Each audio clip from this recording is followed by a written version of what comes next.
criou bastante no primeiro tempo e também no início do segundo, mas a gente viu o Flamengo adotando uma postura bem mais reativa no segundo tempo, principalmente com a vantagem no placar.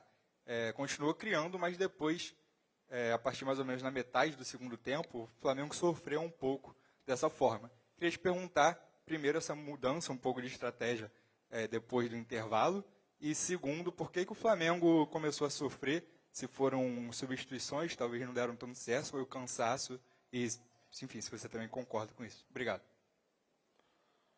Bem, boa noite a todos. Em relação à questão, vou dividir aqui em 2 ou 3 itens. Primeiro, eu acho que existia um momento que foi um momento, primeira parte, e até a bola na trave, e depois, de uma forma fortuita, apareceu o gol do Fluminense. Porque naquele momento estávamos mais próximos de fazer o terceiro do que, eventualmente, eles fazerem o gol. Não foi a primeira parte e a segunda, foi até esse momento. Depois, com certeza, depois das situações que nós falhamos, depois da pressão que nós exercemos durante 75 minutos, sofrendo um gol, um pedacinho de geringonça, bate num lado e que treia o nosso guarda-redes, pronto, a equipa ficou um pedacinho mais amarrada, não consegui já pressionar tão, e o adversário fez o seu papel, que era, pensava que estava um dia de sorte, ia tentar empatar o jogo, e a gente tentou defender. Algum desgaste dos nossos médios, os nossos volantes. Tínhamos utilizado os dois no jogo de altitude, tínhamos utilizado também o Nick. Infelizmente, temos 3 volantes de fora, o Jorginho, o Saúl e o Eric, e essa era a maior preocupação para a gente manter a chama, mas conseguimos com um esforço muito grande dos que estavam lá. Mas acho que é uma vitória gigantesca em termos de mérito. Enquanto, por exemplo, na final do Carioca foi muito mais equilibrado, hoje, se a felicidade está do nosso lado da finalização, podíamos estar 3 ou 4 a falar de 3 ou 4 fácil até aos 75 minutos. Ok? Acho isso que é a minha avaliação, a minha análise do jogo. Pressionamos bem, linhas altas, reduzindo espaços, e depois mudou o caráter do jogo, foi quando sofremos o 2-1. Jardim, aqui Luiz Assado GE. Você tem falado bastante sobre o Pedro nas últimas coletivas, e hoje ele se tornou o maior artilheiro do Flamengo no século. É um jogador que é importante nos últimos anos, e eu percebi que na comemoração do segundo gol ele voltou apontando para o banco de reservas, acho que para alguém da comissão. Se você puder explicar um pouquinho também, aprofundar um pouco mais, como é que foi esse trabalho que vocês fizeram com ele, se foram conversas, se foi uma coisa no treinamento ali, até para que ele pudesse reencontrar, né, essa forma dele, não era um jogador que tinha tanta sequência com o Felipe Luiz. Então, se puder falar um pouco dessa comemoração, se você tiver visto, e também desse trabalho. Obrigado. Eu, sinceramente, eu não quero estar a falar do passado, quero estar a falar do presente. Nós conhecemos o Pedro e exigimos a ele um comportamento, e ele está a conseguir entregar esse comportamento que nós exigimos. E, além disso, está a fazer os golos com ponta de lança, bom ponta de lança que é. Estamos satisfeitos com a performance dele, mas principalmente com a atitude. Porque era uma das coisas que eu ouvia muito aqui, quando cheguei, era que o Pedro não sabia pressionar. Eu acho que o Pedro está a demonstrar que é um jogador completo, na ação defensiva, na ação ofensiva, na construção, no apoio, na finalização também. E com certeza que é um jogador importante para nós quando quisermos jogar desta forma. Quando quisermos jogar mais transição, temos o Wallace Young, temos o Pedro, o BH, como já foi no jogo passado na altitude. E acho que vamos ter as opções, se eles estiverem todos em condições, temos opções consoante as nossas necessidades. Jardim, Vitor Nicolau, da Flamengo TV, parabéns pela vitória. Eu queria explorar um pouco mais o teu plano de jogo, né? Eu imagino que tenha sido um pouco mais complexo fazer um plano de jogo contra uma equipe que o Flamengo já enfrentou outras 2 vezes no ano, e que é um time forte em transição, mas que passou a ser um time forte também em construção. E aí você traz o Gonçalo Plata para o time titular, junto com o Samuel Lino, e consegue ter o melhor primeiro tempo da equipe no ano, né? Então, eu queria ouvir um pouco de você sobre as intenções dessa vitória aí, desse primeiro tempo especialmente. Bem, as nossas intenções é melhorar dia a dia os nossos comportamentos. Sabíamos das dificuldades que o Fluminense coloca sempre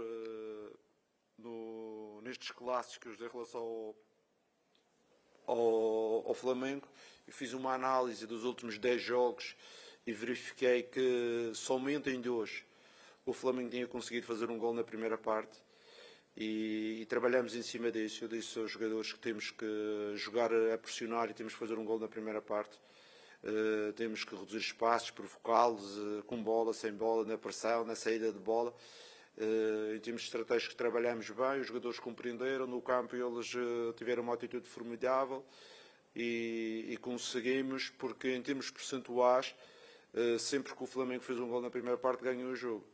E essa diretriz que eu dei aos jogadores, porque normalmente o Fluminense é que entra forte, empenhado, e a gente a seguir anda atrás do prejuízo. E eu queria inverter as situações, como acabaram de inverter, não é? Eles no fim é que andaram atrás do prejuízo, e acho que os jogadores perceberam a mensagem e dentro conseguiram aplicar com uma primeira parte, como você disse, formidável. Só peca por escasso o resultado que saímos da primeira parte.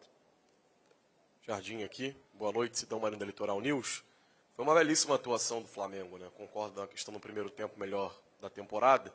Só queria falar um pouco sobre a parte final do jogo. O Carrascal acabou sendo expulso, foi mais um jogador do Flamengo expulso na temporada. É um ponto que a gente já debate com treinadores antigos, pergunta sobre isso, em relação ao lado mental.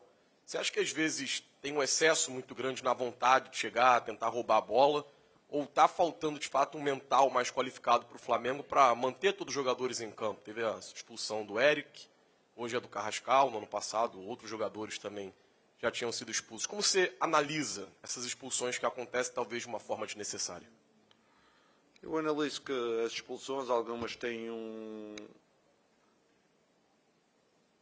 são atitudes irrefletidas, não é? Atitudes irrefletidas, como foi a situação do Carrascal. Acho que ele não tem necessidade de abordar aquele lance daquela forma, mas foi a ânsia de querer ganhar a bola, porque ele quase nem toca nele. Ele faz uma tesoura, mas se não desse vermelho, desse amarelo também. O Martinelli fez uma falta que andou mais ou menos parecida àquela, não é? E só levou amarelo. Mas pronto, o árbitro é soberano nestas situações, mas com certeza que é muito importante o controle emocional. E quando a gente pede um pedacinho mais de pegada, mais de agressividade, com certeza que as emoções vão tão mais à flor da pele. E mais ainda temos que controlar esse tipo de emoções. Mas eu prefiro controlar as emoções e eles terem mais pegada do que a gente estar apáticos e sem emoções e sem esta pegada. Jardim aqui, boa noite. É uma semana muito complicada para o Flamengo, depois de ter ido jogar na altitude de Cusco, também a questão do atraso para a chegada aqui. Queria que você falasse o quão importante foi esse dia a mais da mudança do jogo para o desempenho do seu time. A gente viu que o Flamengo no primeiro tempo entrou ligado no jogo, tanto que numa roubada de bola, numa saída ali, o Pedro conseguiu marcar o primeiro gol. O quão esse dia a mais que a sua equipe teve de descanso e de treino ajudou você no plano de jogo e a montar a equipe para essa partida? Obrigado. Eu acho que o dia a mais, a questão não deveria ser essa, devia ser o dia a mais para o Fluminense e para o Flamengo. O que é que proporcionaram? Proporcionaram as equipas ter um bocadinho mais tempo para se organizar, proporcionaram também os jogadores estarem mais descansados, porque quer o Fluminense, quer o Flamengo jogaram em 7 dias 3 jogos. E em relação ao espetáculo e à saúde dos jogadores físicos, também acho que é importante preservar um espetáculo. Com os jogadores mais frescos vai ter um melhor espetáculo, com a saúde física dos jogadores, eles mais frescos também vão ter menos riscos de lesão, e tudo isso eu acho que são aspectos extremamente positivos que acabou por acontecer. O resultado é outra situação. Eu podia estar aqui, ter perdido o jogo, mas estava a falar a mesma situação. O porquê. Acho que beneficiou as duas equipas, foi por isso que o Fluminense aceitou, porque se você reparar, nós mudamos Sem falar com o goleiro, nós mudamos 6 jogadores do jogo de altitude. Ok? Quer dizer que se nós tínhamos só 4 jogadores carregados, o Fluminense tinha um jogo a mais, mas jogou com a mesma equipa. Por isso, a vantagem e a desvantagem é muito linear. É por isso que eles aceitaram, e com certeza que o treinador também aceitou, porque tinha jogado com todos e aproveitava mais um dia de recuperação para todos os seus jogadores. Nós, como não sabíamos se o Fluminense ia aceitar, nós fizemos uma rotatividade nos jogadores e só 4 jogadores é que iam começar daquele que foi utilizado, daquele 11 que foi utilizado no Peru. Penso eu que foi o Everton, Paquetá, Léo e Plata. E vocês podem me corrigir se vocês conhecem melhor do que eu, mas acho que foi estes 4. Mais o goleiro. Jardim, boa noite. Pablo Rua, do Voz do Ninho. Eu queria que você fizesse uma análise sobre o Paquetá, né? Ele joga de forma mais avançada contra o Cusco, como meia, quase com camisa 10. Hoje ele atua como segundo volante e vai bem novamente. Como você pensa em utilizá-lo nesse time do Flamengo? Ou de fato você quer ele como um coringa, né? Que ele pode jogar mais recuado, mais avançado, aberto? Como você pensa em utilizá-lo? Eu já falei sobre o Paquetá quando cheguei cá. Acho que o Paquetá pode fazer várias posições, porque ele na carreira tem feito essas diferentes posições. É um meia que pode jogar como segundo volante, pode ser um meia mais ofensivo. Se tiver um avançado, por exemplo, eu estou a dizer que o meia mais ofensivo com o Bruno na frente, porque é um jogador, o Bruno dá-lhe mais alternativas, como o Pedro vem buscar, ele, segundo volante, talvez seja melhor, ou por fora. É um jogador, como você disse, um coringa, que pode jogar em várias situações. E com certeza que é um jogador de qualidade que acrescenta, ele tem evoluído aos poucos e que vai nos ajudar nas diferentes soluções que ele pode nos dar à equipa. Jardim, Roque, coluna do Fla. Muito se fala dos destaques como Pedro, propriamente o Paquetá agora, mas eu queria te fazer uma pergunta sobre um jogador que é da base e sempre foi um pouco, não digo questionado, mas a torcida tinha um pouco de ressalvas com ele, que é o Everton Araújo. Acredito que seja a terceira boa partida consecutiva dele, e hoje ele foi um leão no segundo tempo. Eu queria que você falasse a importância do Everton Araújo e como que você tem trabalhado a confiança dele e a evolução tática dele, tendo em vista que o Everton hoje conseguiu arriscar mais passes e na marcação ele foi impecável. Eu queria que você falasse para o torcedor como é que está sendo trabalhada essa evolução do Everton Araújo no seu time. O Everton é um menino que eu pessoalmente gosto muito. Quando cheguei cá nos primeiros jogos ele não teve muitas oportunidades, estava a jogar o Jorginho e o Eric, mas eu chamei-o para ter uma conversa com ele e disse que as oportunidades vão aparecer. Falei com ele sobre o não perder a bola, sobre a capacidade de jogar para a frente, de arrastar o jogo, muitas vezes quando ele tem espaço, de arrastar o jogo para a frente. E acredito que ele é um modelo de jogador que tem muito sucesso até na Europa, e eu brinquei com ele e disse a ele que é um jogador que tem capacidade física, um bom jogo aéreo, um jogo de arrasto também porrar, tem uma boa pressão em termos dos duelos, e ele foi ganhando confiança. E eu sinceramente nos últimos 2 ou 3 jogos fui dos jogadores mais regulares em termos exibicionais e em termos de produtividade para a equipa. Fico feliz porque ele é um menino que trabalha, é um menino humilde e é um bom exemplo para muitos jovens jogadores que querem ser vedetas aos 18 anos, aos 19, e ele tem 22 e ainda mantém a humildade e já joga muitas partidas pelo Flamengo. Por isso, não só a parte técnica, não só a parte física, mas a parte da humildade, da capacidade de trabalho, que eu também gostava de valorizar ao Everton. Nisso ele tem-me surpreendido e estou extremamente satisfeito.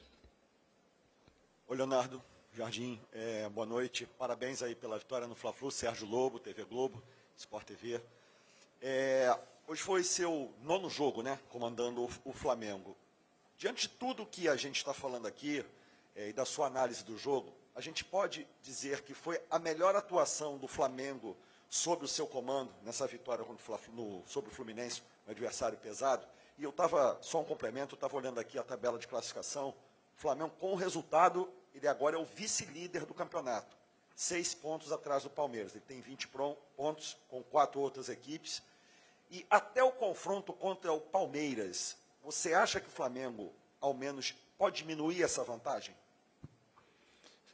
O Flamengo é uma equipa que não joga sozinha, tem os seus adversários e toda a gente vai tentar contrariar o Flamengo, mas é como eu digo aos jogadores, cada jogo para nós é a nossa final. Nós vamos focar agora no jogo da Libertadores em casa, depois vamos voltar outra vez para o campeonato.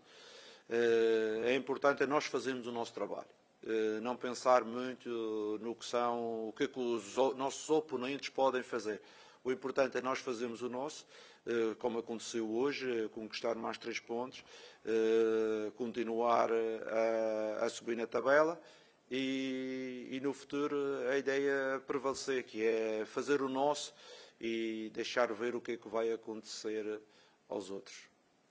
Jardim, tudo bem? Boa noite. Gabriel Órfão, canal Paparazzo Rubro Negro. Jardim, eu quero te perguntar um pouco sobre a sua lateral esquerda em específico, que hoje você teve o retorno do Alexandre, né, que não esteve à disposição nos últimos jogos, ele ficou até o fim da partida e ele acabou sendo um dos destaques assim, no lance do gol do Fluminense. Né? Ele acabou praticamente dando assistência para o jogador do Fluminense e do outro lado você tem o Ayrton Lucas, que embora seja muito criticado pela torcida, tem feito boas atuações, deu uma assistência crucial para o Bruno Henrique lá no jogo contra o Cusco. Queria saber como é que você enxerga essa briga na posição de um jogador mais experiente, que, ao que tudo indica, estará na próxima Copa do Mundo, e do outro lado o Ayrton Lucas, que, embora seja muito criticado, também vem numa constante evolução de crescimento no clube. Obrigado. Eu vejo isso como uma felicidade para o treinador, ter um jogador como o Alex experiência e ter um jogador um pouco mais jovem com a qualidade do Ayrton. O Ayrton é um jogador que já esteve na seleção brasileira, é um jogador de qualidade, não andamos a falar de um jogador qualquer. Foi isso que das conversas que eu tive com o Ayrton, eu disse a ele isto: eu lembro-me de ti na seleção brasileira, lembro-te nos grandes momentos, é esse Ayrton Lucas que eu tenho que recuperar, porque eu necessito de 2 jogadores e 2 jogadores competitivos para que possam dar soluções, porque sabemos que algum dos nossos jogadores encaixar 3 ou 4 jogos seguidos, principalmente aqueles que têm uma certa idade, podem ser um risco de lesão. A gente, quando o Ayrton não jogou antes porque tinha um problema no adutor, teve a resolver, eu tive que jogar mais com o Alex teve uma mialgia. Aconteceu a situação do Eric e do Saul estarem lesionados, tive que pôr um pouco mais o Jorginho também teve uma mialgia. Por isso eu tenho que ter esta gestão de não sobrecarregar aqueles jogadores importantes, mas com uma certa idade, de forma que não tenha lesões importantes. Boa noite, Jardim. Bruno Castanha, parabéns pela vitória, canal Zona Rubro Negra. Hoje o Flamengo foi muito intenso, marcou alto, pressionou, fez um grande primeiro tempo, uma grande atuação, no segundo tempo também, uma parte. Você já falou que não tem como ser intenso 90 minutos, nenhum time no mundo consegue isso. Sobre as substituições ali, quando você coloca o De La Cruz, você faz um trio no meio campo, um tripé, como a gente fala aqui. Foi isso que desencaixou a marcação? Depois você muda, você adianta o Paquetá e traz o De La Cruz para trás. Esse tripé no meio ali foi o que desencaixou por algum momento o jogo, que marcava com 2 linhas de 4 e depois teve essa mudança? Obrigado. Eu tentei encaixar o De La Cruz ali com 3 pelo facto daquilo que eu vos falei. Os nossos volantes estavam sobrecarregados, o Paquetá já não estava a conseguir assaltar nas pressões, o Everton também com alguma dificuldade, e eu tentei povoar mais a nossa zona central. Depois estava a sentir que estávamos a ficar um pouco atrás, meti o BH mais avançado para darmos um bocadinho mais profundidade. E a gente, se avaliar bem, a gente teve uma do BH e uma de situação do Plata, a transição, 2 na cara do guarda-redes, que a gente se faz 2 gols ali e o resultado já vai para 4, não é? E pronto, mas tivemos também, e não vou dizer que é infelicidade, mas não tivemos o bom gesto para matar o jogo ali. Acabamos por não matar o jogo e acabamos por sofrer mais um pedacinho. E sinceramente, se o Fluminense empatasse o jogo, era de uma injustiça tão grande. E eu acho que o futebol não é tão injusto assim. O futebol favorece sempre aqueles que são melhores. Tá? Obrigado a vocês. Oi. Alguns só. Para alguns, né? Mas, ele aprendeu hoje o que é magoado, né? Que ele falou,